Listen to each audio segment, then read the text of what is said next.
King Lancer Rodriguez arrives, his sharp eyes scanning the garden while he asks calmly what exactly happened here. The nobles immediately fall silent under his imposing presence. A moment later, Lancer steps forward and pulls Carrie out of the water, holding him steady as the soaked consort shivers dramatically in his arms. Carrie quickly uses the opportunity to accuse Elias, claiming that Elias pushed him and caused the fall. Hearing this accusation, Elias immediately denies it and explains calmly that he did nothing and that Carrie simply lost his balance. Near the edge of the fountain, the surrounding nobles whisper quietly, unsure who is telling the truth, while Lancer observes everyone with a cold, calculating gaze. Elias continues explaining that he had merely raised his hand to block Carrie's movement and that Carrie slipped on his own. However, Carrie continues acting weak and injured, leaning against Lancer and insisting that Elias was responsible. The tension in the garden grows heavier as both sides present their version of the event. Eventually, Lancer decides to end the argument for the moment, ordering the attendants to take Carrie away so he can change into dry clothes and rest. As Carrie is carried away, he secretly glances back with a calculating smile, clearly satisfied that he managed to cause trouble.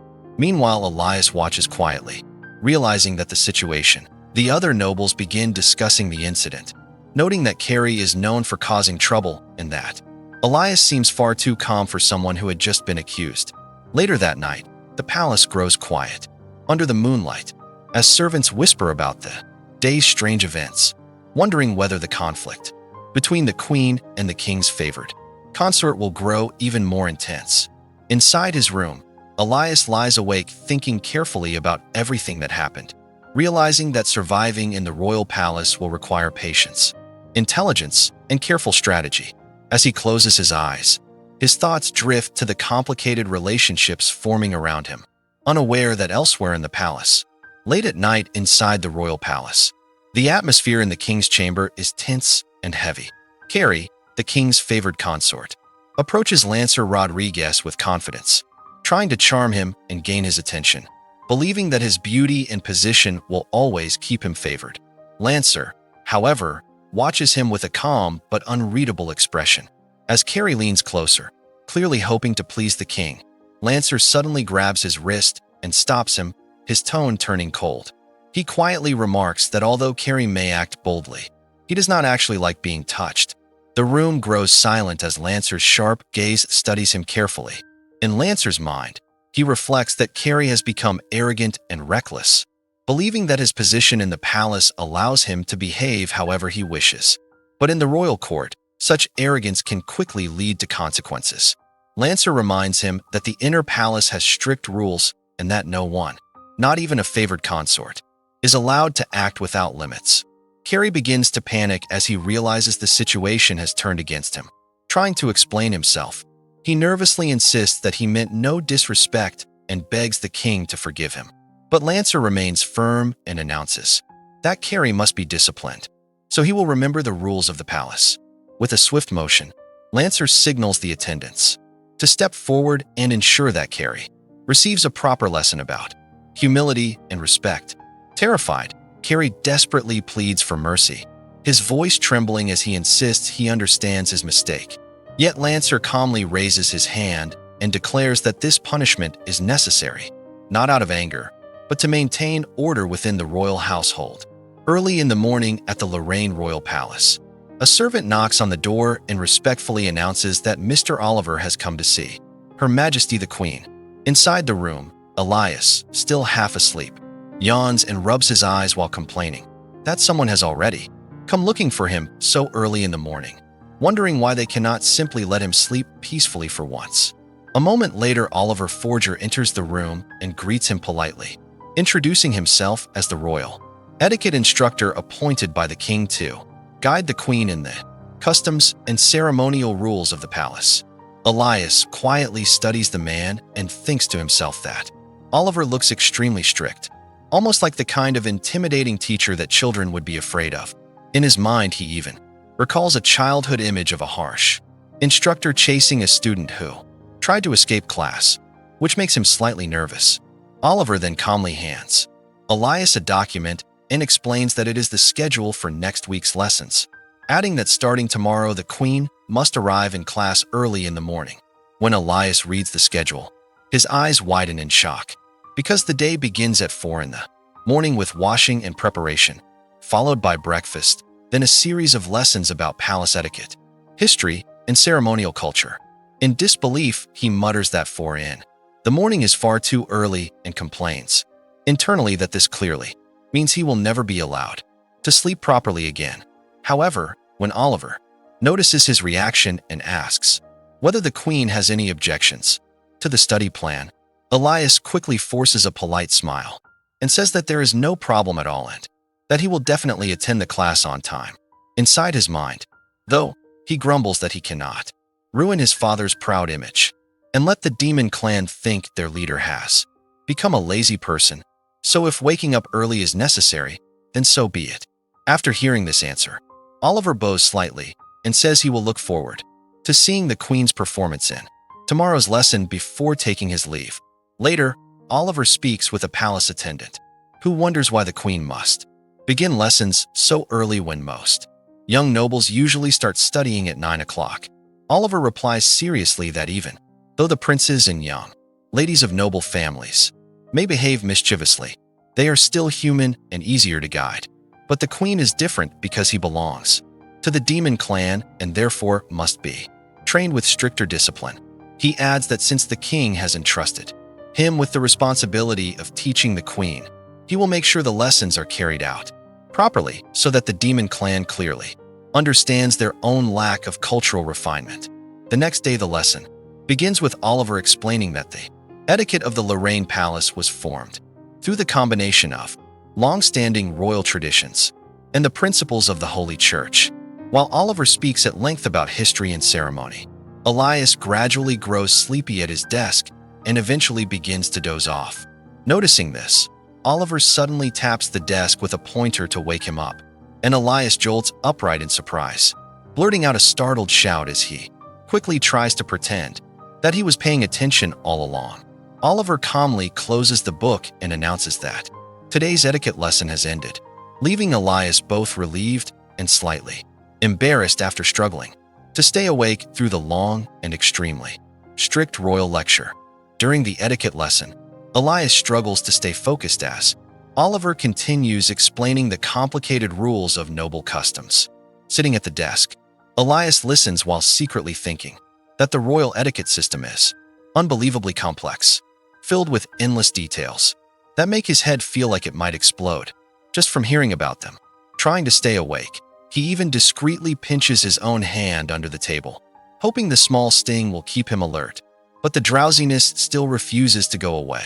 Meanwhile, Oliver finishes his explanation and calmly announces that since the queen has now heard the lesson, he will ask a few questions to check how well the material has been understood. His sharp gaze focuses directly on Elias as he begins the test.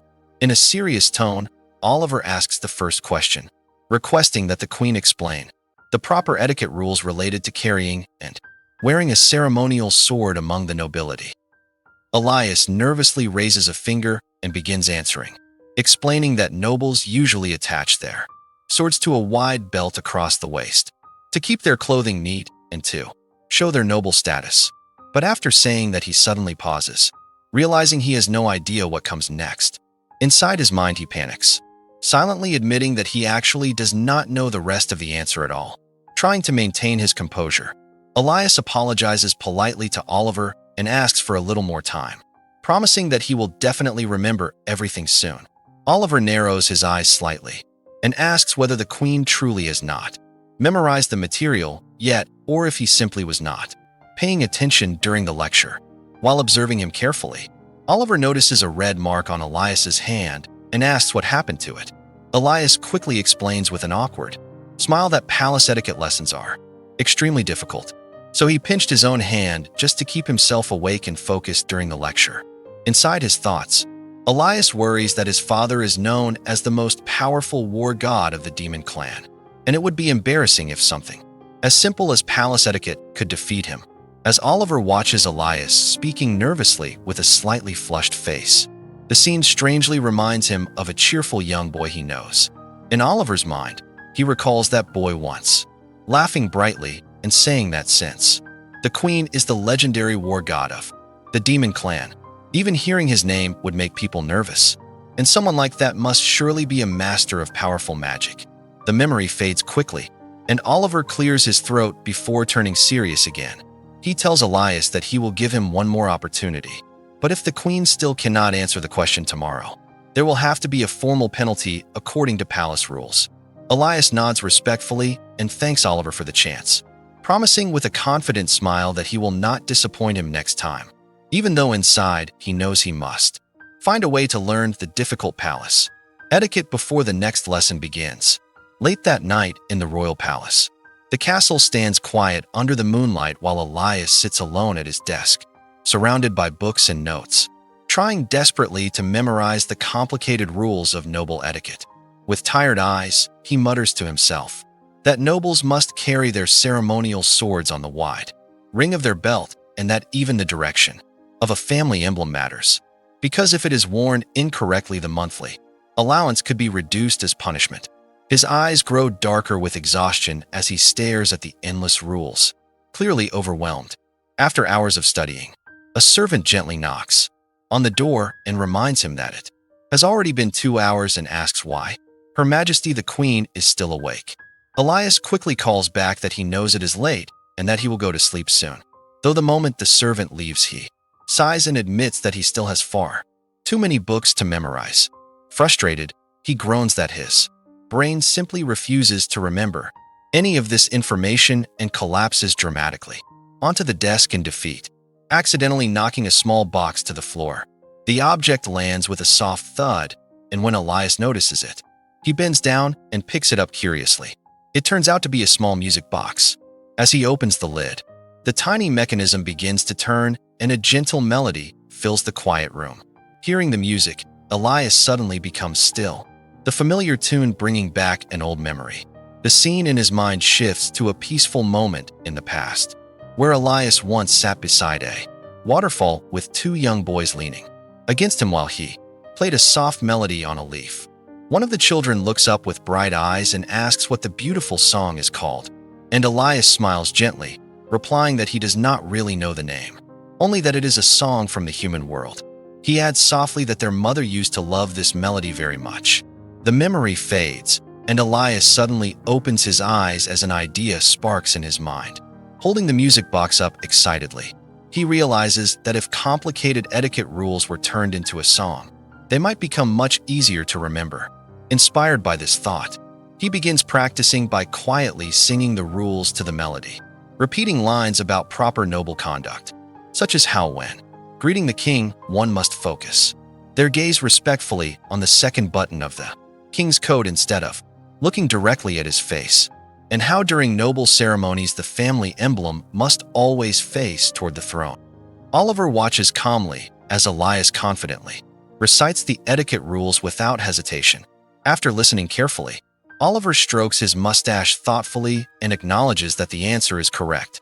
Elias places a hand on his chest and politely asks if his response is satisfactory, and Oliver confirms that it is indeed accurate. Although the lesson continues in a formal atmosphere, it is clear that Elias has finally discovered a clever way to overcome the difficult royal etiquette studies while surviving life inside the strict palace environment. During the next lesson inside the palace classroom, Oliver looks at Elias with visible curiosity and asks how it is possible that yesterday the queen could not answer the question, yet today he can recite the complicated etiquette rules so smoothly without hesitation.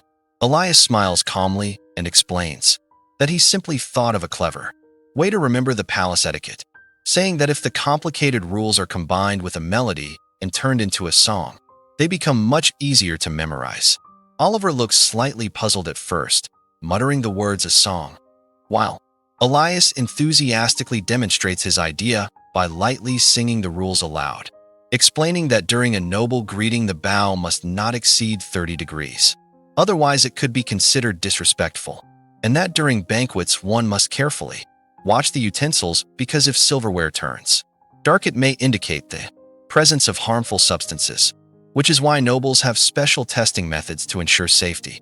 Hearing this unusual but effective explanation, Oliver nods with growing approval and admits that the method is surprisingly excellent, even saying that with this approach, even children could memorize the rules quickly. In his mind, he quietly acknowledges that the demon clan might actually possess more capability than he expected. Because Elias answered every question correctly, Oliver rewards him by announcing that he may take a day off from lessons today. Elias politely thanks him for the reward, but the moment he relaxes, the exhaustion from staying up all night studying suddenly hits him. His vision begins to spin, and he sways unsteadily. Oliver notices immediately and rushes forward in concern, asking what is wrong with the queen. But before Elias can respond, his strength gives out, and he collapses forward. Just then a tall figure steps in from behind and catches him before he falls, pulling him securely into his arms. It is King Lancer Rodriguez, looking down at the pale and exhausted Elias. Lancer asks in a calm but slightly concerned voice if the queen is unwell. Elias, half-conscious, looks up in confusion and suddenly realizes that the familiar scent surrounding him is actually Lancer's powerful pheromone aura.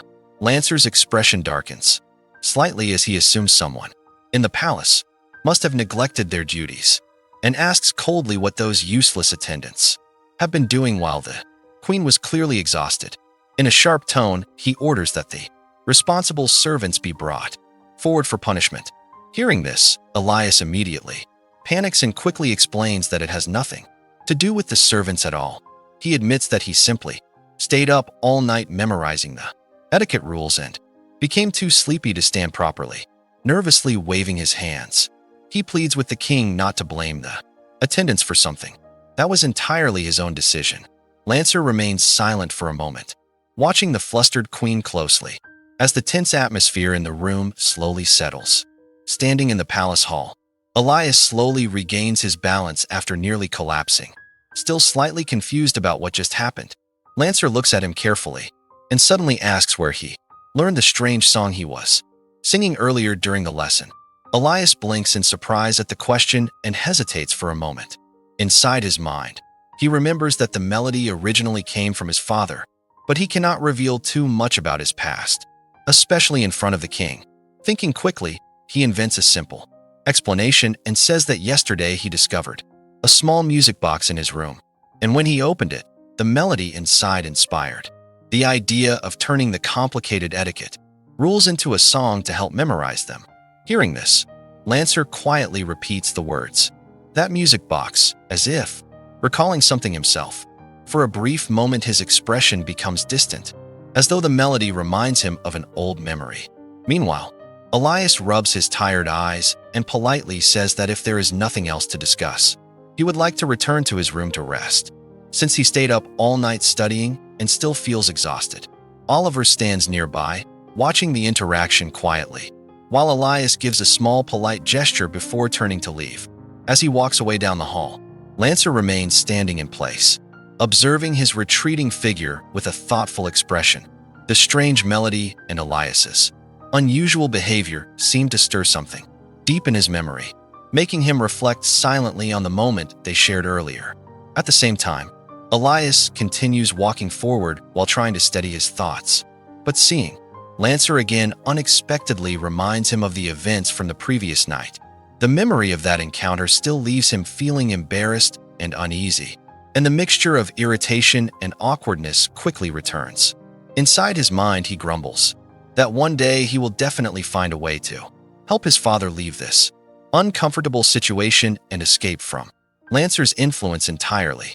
Even so, the memory lingers in his heart as he disappears further down the palace corridor, while Lancer continues watching quietly, as if trying to understand the mysterious person standing behind the elegant face of the queen. After watching Elias leave the hall, Lancer's expression slowly darkens as he quietly calls out to Oliver and asks what he thinks about the queen's recent behavior.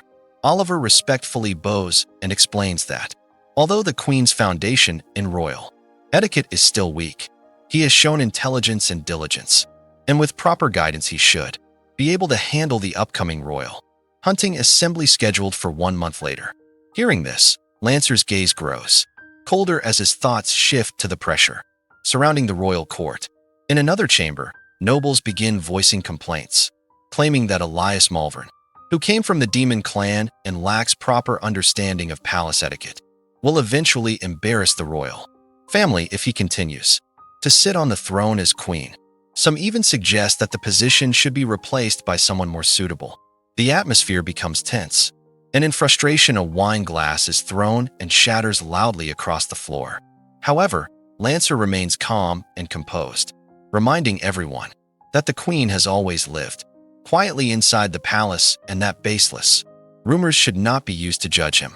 The nobles immediately kneel and beg the king to calm his anger. And after a moment, Lancer simply declares that the upcoming royal hunting assembly will settle the matter. At that event, everyone will see for themselves whether the queen truly understands royal etiquette or not. As the room falls silent, Lancer's lips curve into a faint smile, because he already understands the hidden ambitions of the nobles. Many of them are eyeing the queen's position in hopes of strengthening their own families. Still, he has no intention of letting them succeed so easily. Later, Oliver curiously asks why the king suddenly decided to observe the queen's lessons that day, and Lancer casually replies that he was merely passing by. Yet as he walks past the palace windows, the soft melody from earlier echoes again in his mind.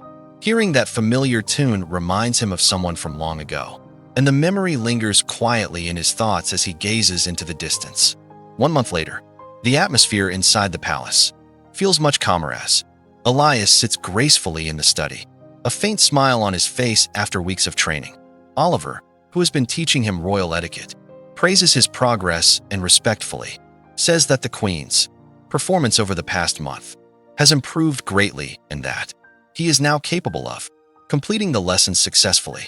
Elias humbly replies that it is all thanks to Oliver's patient guidance. Inside his mind, however, Elias realizes that Oliver's attitude toward him has softened, and this might finally be the opportunity he needs to ask about something important. Carefully choosing his words, Elias asks whether Oliver knows where he might find books related to the demon clan. Oliver explains that such books do exist, but they are preserved in the library of the Holy Temple, and access to that place requires permission from either the king or the high priest. Hearing this, Elias immediately understands that obtaining those books will not be easy, and he quietly wonders how he can gain access to them. Later, while alone, Elias attempts to restore a small portion of his demonic power through meditation, but the effort quickly overwhelms his body. Dark energy surrounds him as he struggles to control the power, and the strain becomes so intense that he suddenly coughs and collapses forward, his body trembling from exhaustion. After catching his breath, he realizes that forcing his magic to return is far more draining than he expected. At the same time, worry fills his thoughts as he wonders how Sol is doing. Since the boy has not come to visit him for an entire month, the thought makes him uneasy, but he pushes those worries aside and focuses again on finding a way to restore his strength. Later, while sitting quietly and reading a book, Elias reflects on the situation. If he wants to recover his demonic power, he will need access to those forbidden texts about the demon clan. Yet reading them requires official permission. Just as he is thinking about this difficult problem, a voice suddenly calls out from the shadows, addressing him respectfully as Your Majesty. Surprised, Elias looks up with a startled expression. It has already been a month since that man last appeared, so why would he suddenly come here now? The door quietly opens with a soft sound, and standing there is the king himself. The man smiles slightly and greets him calmly. A moment, Elias steadies himself and thinks that no matter why he came, the most important thing is to greet him properly first. With a polite bow, Elias says respectfully, "Good evening, Your Majesty." The king studies him carefully and then remarks with a faint smile that the etiquette lessons over the past month were clearly not wasted. He gently lifts Elias's chin with his hand, observing him closely, and Elias asks politely, "Your Majesty, you suddenly came here tonight. Is there something you need?" The king replies that he heard from Oliver that Elias has already completed his etiquette training. Then, leaning closer, he says he came to personally check the results of that training.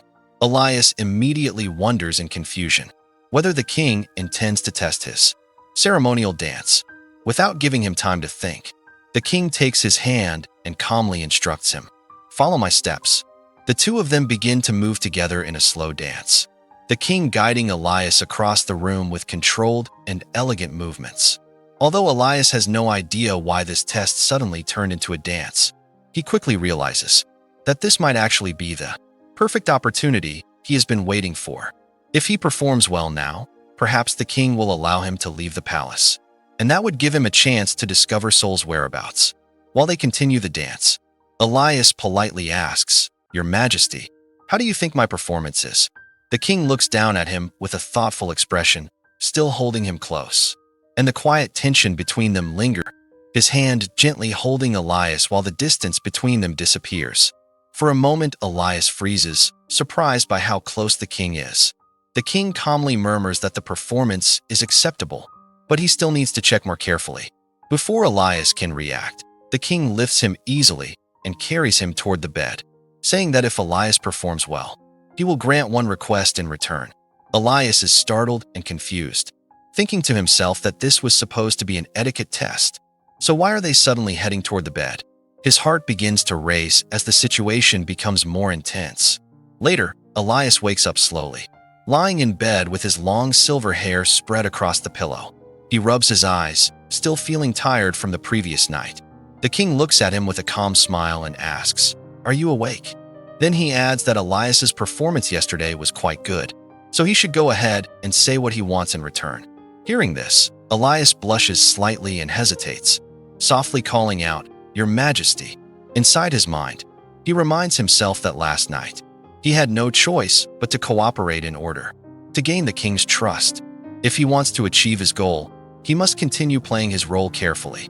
The scene then briefly shifts back to the previous night, showing Elias lying there as the king observes him thoughtfully and remarks that it is the first time he has met someone whose pheromone feels like this, almost like a unique blend of two different fragrances mixed together.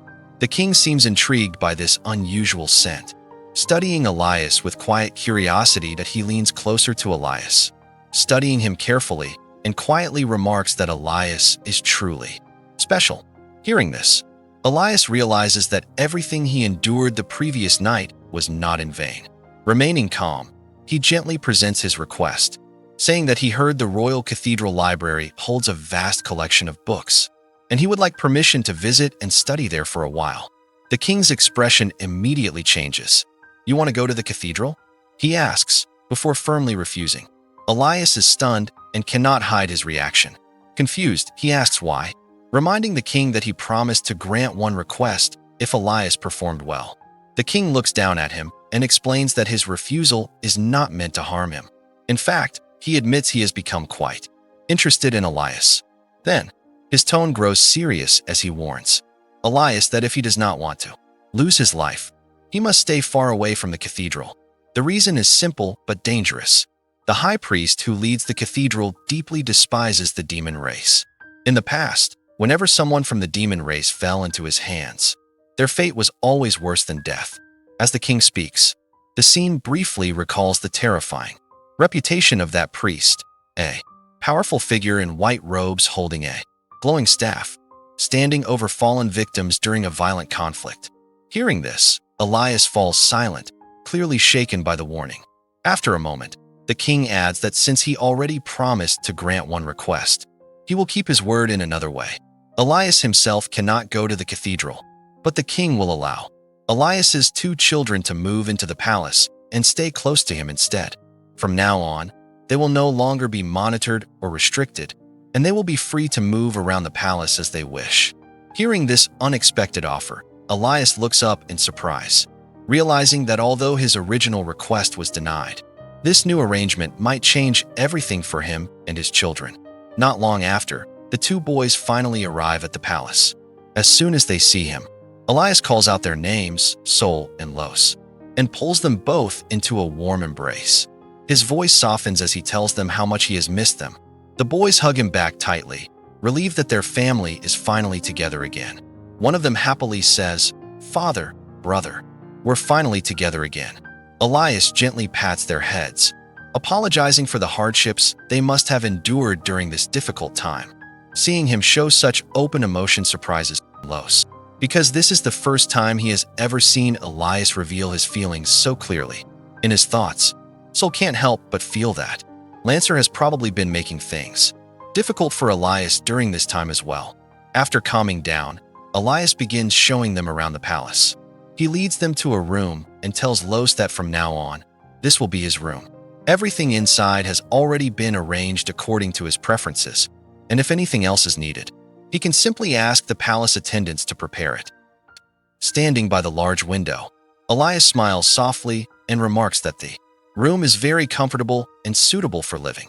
Just then, Sol suddenly steps forward and hugs him tightly from behind, resting his head against Elias's shoulder.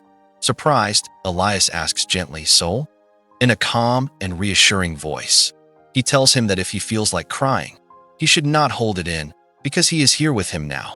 Sol suddenly breaks down in tears and rushes forward, clinging tightly to Elias while crying out, "Father!" The moment he hears that word, Elias freezes for a second, his eyes widening in surprise. But then his expression softens as he gently places his hand on Sol's head to comfort him. Sol has always been a sensitive child who cries easily, and after everything that has happened, the emotions he has been holding inside finally burst out. Elias holds him carefully, allowing the boy to calm down in his arms while quietly reassuring him. After a moment, Sol apologizes with guilt in his voice, saying, "Father, I'm sorry. I couldn't find the Demon Clan's book for you." He explains that all books related to the demon race are stored in the cathedral's restricted archive, and the guards there refuse to let him get close. Realizing this, Elias understands the situation immediately. Sol is right. If the books are inside the cathedral, reaching them will not be easy. With a calm but serious expression, Elias tells him, "Sol, Lancer was correct.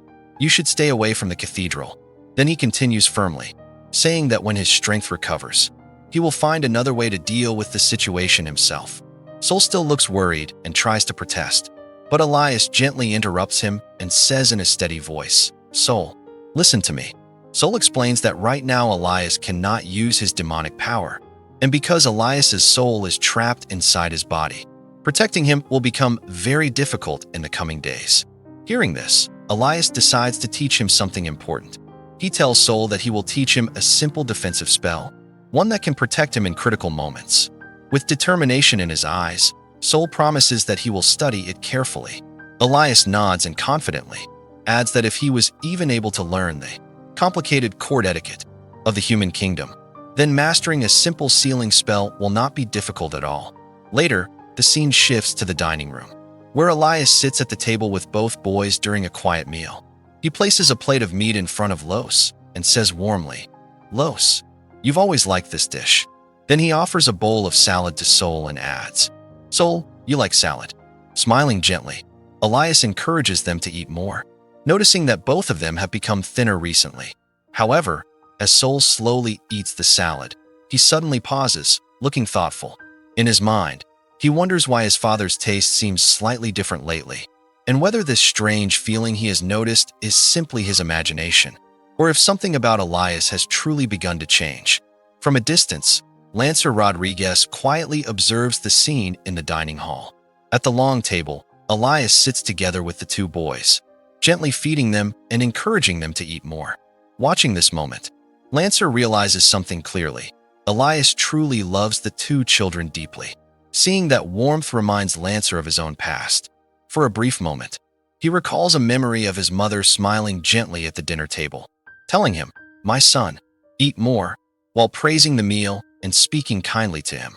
Those memories were rare but precious to Lancer. Even though his life had many hardships, those moments were still warm and meaningful. As he watches Elias laugh softly while serving food, Lancer suddenly notices something surprising. The way Elias smiles, the way he speaks, and even the gentle atmosphere around him feels strangely similar to someone Lancer once knew. In fact, he reminds Lancer strongly of Ivan. Just as Lancer is quietly lost in that thought, Elias suddenly senses someone watching him. When he looks up, he notices Lancer standing there. For a moment, Elias is confused. Why is the commander here? Lancer's gaze seems unusually gentle today, and that makes Elias even more uneasy.